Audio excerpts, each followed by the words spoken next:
வலியற்ற varicose vein சிகிச்சை எளிய 30 நிமிட செயல்முறை 7847045678. திருநெல்வேலி ரயில்வே சந்திப்பு சாலையில் திடீரென்று பள்ளம் ஏற்பட்டு அந்த வழியாக சென்ற லாரி வலதுபுறமாக சரிந்து பள்ளத்தில் சிக்கி விபத்துக்குள்ளானது.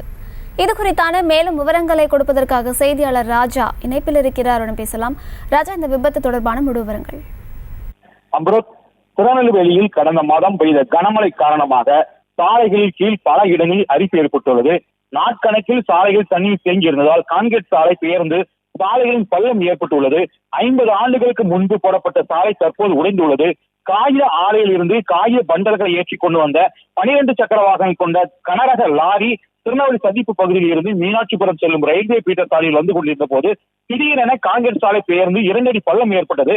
இதன் காரணமாக லாரி வலதுபுறமாக சரிந்து பள்ளத்தில் சிக்கிக் கொண்டது. அதில் அங்கு நிறுத்தி வைக்கப்பட்டிருந்த லோடு ஆட்டோக்கள் மற்றும் அவ்வழியாக இருசக்கர வாகனத்தில் வந்தவர்கள் மீது கவிழ்ந்து விபத்துக்கானது.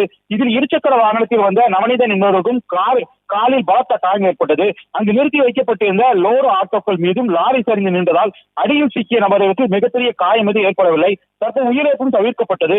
காயமடைந்தவர்கள் மீட்கப்பட்டு திருநெல்வேலி அரசு மருத்துவக் கல்லூரி மருத்துவமனைக்கு அழைத்துச் செல்லப்பட்டனர். இது குறித்து நெல்லை சந்திப்பு போலீசார் வழக்கு பதிவு செய்து விசாரணை நடத்தி வருகின்றனர். விவரங்களை வழங்கியமைக்கு நன்றி ராஜா. செய்திகளை உடனுக்குடனும் துல்லியமாகவும் தெரிந்து கொள்ள சப்ஸ்கிரைப் பண்ணுங்க.